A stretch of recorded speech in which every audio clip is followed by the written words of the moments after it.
Tell us a little bit more about this Neidan. I think this is an important part because it's what it's basically the Taoist yoga practice. Nei meaning internal, Dan meaning alchemy. So basically the internal workings of energy and such in the body, i.e. their yoga practice. Their version, of course they have a Chinese name for it, but it's their yoga practice. And the Taoists and the yogis of India would intermingle. They would go on missions, they would talk to each other. And we know this because the Shaolin monks, what do? They do Vipassana and like martial arts, which is the meditation comes from the yogis, the martial arts come from the Taoists. So it's a perfect example of how they've integrated these two cultures. And I guess that's what you're doing too with your background of science as a quantum physicist and looking at spirituality. You're integrating that as well. And on that topic of bridging the gap from science to spirituality, and we're talking about practice, what would be, so we've got yoga. You know, what would be some of the other practices that people can try? I know that you've got a really interesting product, something that I've studied a little bit and looked into in regards to Shakey medicine and some of the programs that you've got. So you've taken this work as a quantum physicist, extensively studying how does the universe work, and then you understand it all to be energy, and then you go to cultivate this chi, this prana, this life force over this period of time, and then create this program. So would you like to tell us a little bit about this? Because I'm excited. I'd love to. Yeah, I'm excited. Fire away. What is this thing that you're doing for us to understand how we can practice and live in alignment as well? So I've studied, like you said, quantum physics, yoga, and Neidan all quite in depth now.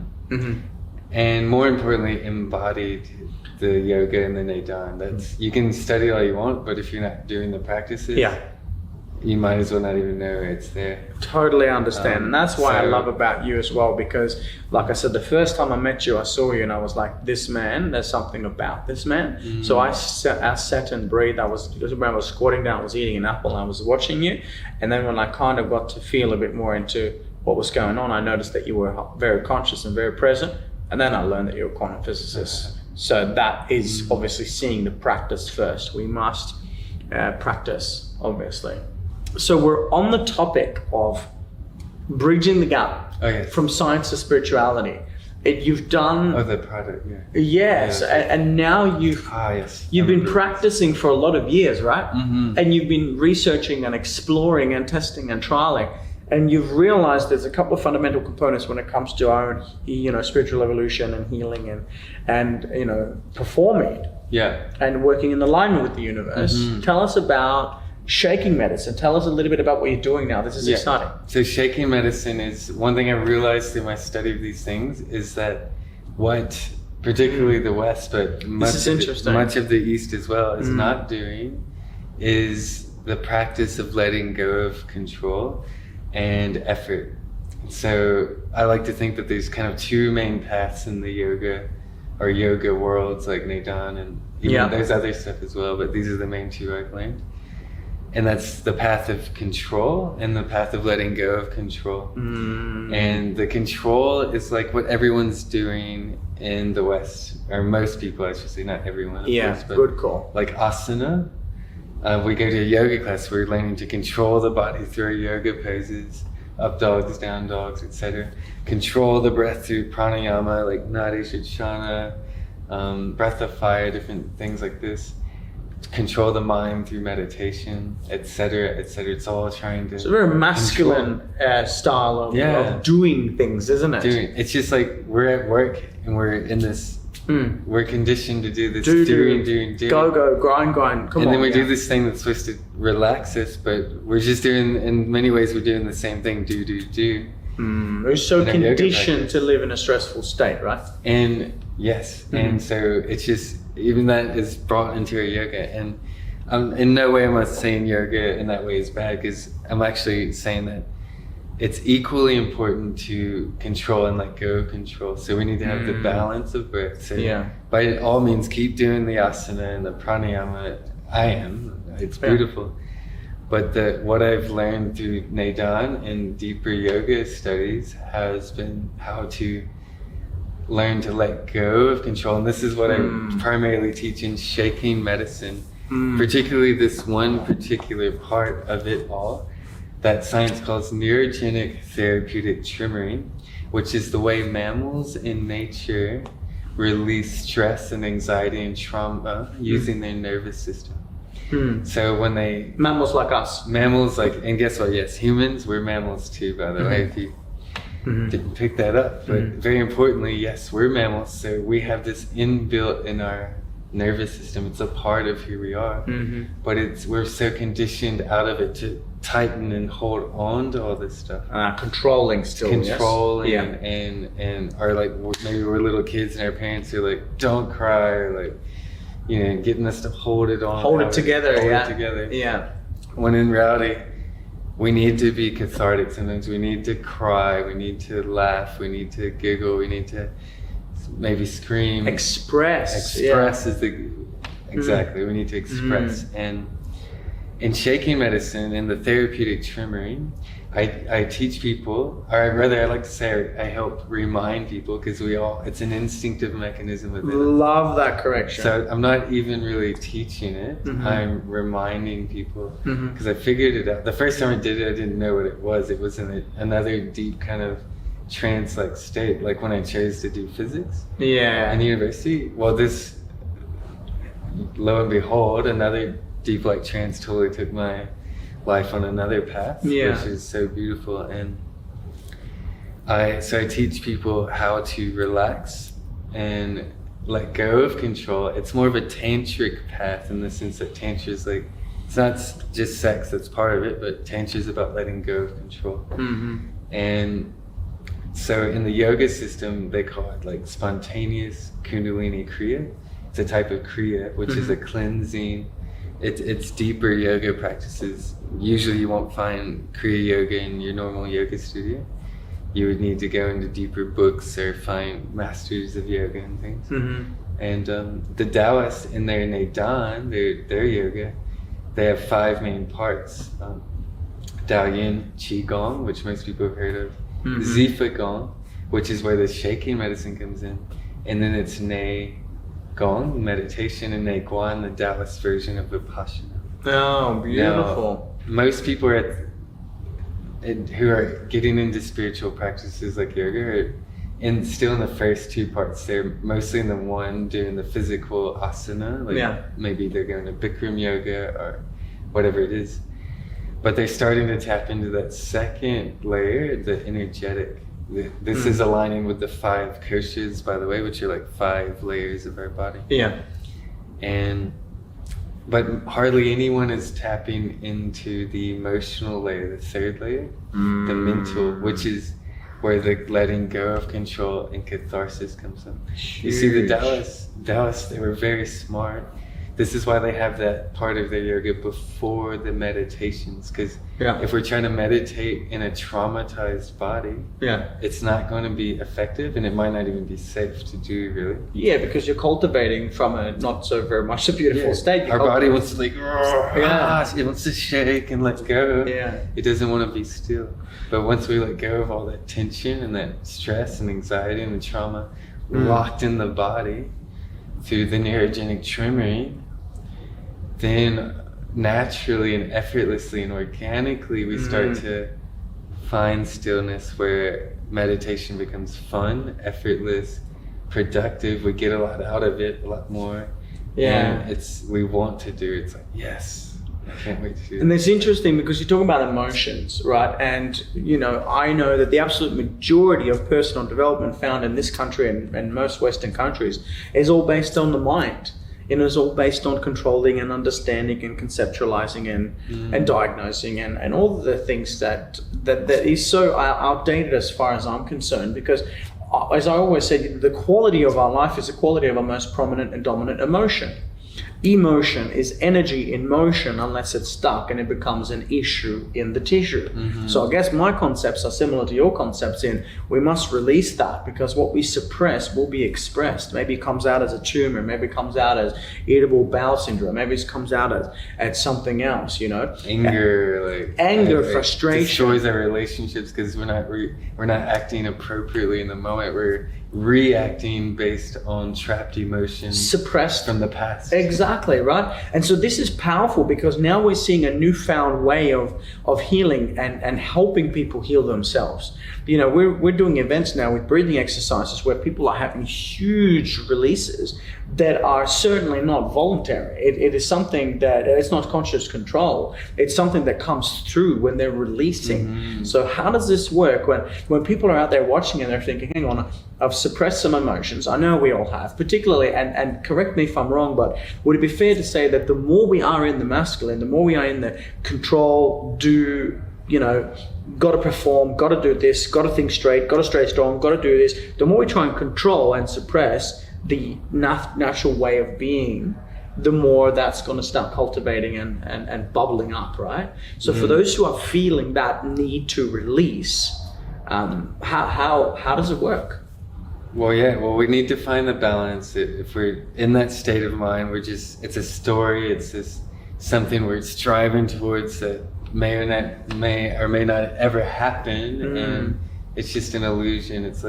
It's more about not the destination, but the journey that's being present. So that's actually a big concept. Yeah. That is such, you know, there's such cliche around. It's not about the journey. It's not about the destination. It's about the journey. Well, what does it really mean? It's about being, isn't it? Being present, being content. Yeah. Totally agree. And so how does your program work? Tell us a little. Yeah. So I founded the Shakey Medicine Foundation, which you can find at www.shakeymedicine.com. Yeah? Nice. And so far, there's a free course for anyone in the world to do on there. You don't even have to put in your credit card details. It's just I wanted to give back. I wanted anyone who's willing to go there to experience this. There's a full class. It's beautiful sisters in our community demonstrating with me, and I'm teaching, and I talk a bit more about the science and the philosophy of it and how to get the most out of your practice. It's a series of videos, and the class itself is about 40 minutes. And what I'll teach you practically, and if you do it, like, have it go, actually attempt the video and not just like watch it, but try to do the things I'm saying. Yeah. And essentially I'll get people to learn to let go of that effort and control in their bodies so that they can start feeling the tremors come on. And we're not just shaking like voluntarily, but we're moving slowly and as relaxed as we can until we get the little tremor. Once it starts, and we learn to allow it and for it to move through us, and then it starts to dissolve the tension, and the blockages and the layers, and it's so deep. And I draw upon it's in many ways you could say it's the oldest medicine on earth because it's wired into our nervous system. It's all mammals have it, as far as I know. And it's interesting because I've noticed when mammals and animals have been traumatized, they very often shake something off after that trauma. Is that what you're talking about here? Exactly. And there's actually videos on the website of a polar bear doing it after getting chased by a helicopter, and an impala after being in the jaws of a leopard. It's really cool. Some baboons come up and save the impala, chase away the leopard, and then the impala starts like shaking for a minute or so, the trauma, and then gets off like nothing ever happened. He just runs away. So that's how mammals let go of that trauma, but us humans, we store that, right? We store it. It's been suppressed in our culture. We suppress, exactly. Maybe because many reasons. You can't be at a cafe and suddenly start fitting, right? So well, you could. Well, I agree, it depends but how much you care about according to the norms, right? I personally don't care that much. I'll do it. I'm like, if I need to do it, I'll just do it. Yeah. whatever. So this is an opportunity for people to really like dive in deep into suppressed emotions and suppressed energy and patterns and thoughts and indoctrinations and release them using the body. The cool thing about it is we don't need to go into the story of what trauma, and it's pretty much always, in my experience and my talkings with other, a very blissful experience. Some people are scared to go there, but in fact, nothing feels better than the let go of what doesn't serve us. Like it's the most blissful feeling, and we do it with the body. We don't need to go into the story of it, like we might in talk therapy. Now that I'm not saying that's bad or that's not important, because it can be important to work on the story around things, but at least equally important, if not even more, because this is how in nature we're designed to do this, to just like yoga teaches, just like Naidan, to be embodied, to let go of this stuff, using the body, using our feeling intelligence, our intuition of the heart, our instinct of the gut, and actually get out of this for a little while. All suffering begins and ends in the mind, as Eckhart Tolle says. The more we can let go of the thinking, the more we can move into feeling and actually breathe through and let go of the tension all through the body, stress, anxiety, the trauma. It's one of the most powerful practices I've experienced in my life. And my yoga, it's really, at first I was improving and increasing in my consciousness in yoga so much, and then it started to plateau for over a year. I was like, what's going on? Why am I not growing? And then I realized after finding Shakey medicine that I was stuck in the emotional body. I needed to clear some emotions, some traumas. Even though I've never had really super highly charged traumatic experience, but like everyone in the world, I've had lots of stressful experiences that add up to be like traumatic experiences. So when I had a practice now to let go of the trauma, guess what happened after that? My yoga started going up again.